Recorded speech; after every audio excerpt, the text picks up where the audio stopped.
আজকে আমার নিবেদন কবি আল মাহমুদের লেখা কবিতা নোলক।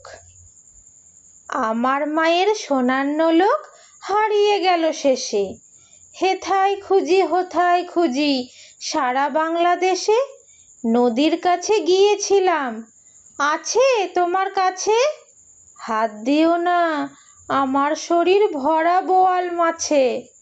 বলল কেঁদে তিতাস নদী হরিণ বেড়ের বাঁকে, সাদা পালক বকরা যেথায় পাখ ছড়িয়ে থাকে।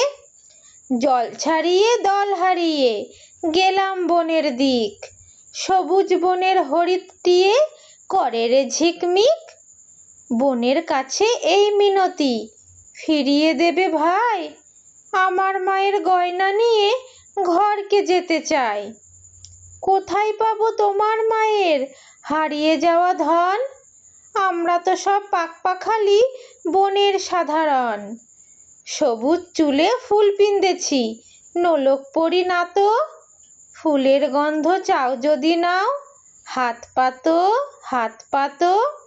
বলেই পাহাড় দেখায় তাহার আহার ভরা বুক, হাজার হরিণ পাতার ফাঁকে বাকিয়ে রাখে মুখ। এলিয়ে খোপা রাত্রি এলেন, ফের বাড়ালাম পা, আমার মায়ের গয়না ছাড়া ঘরকে যাব না।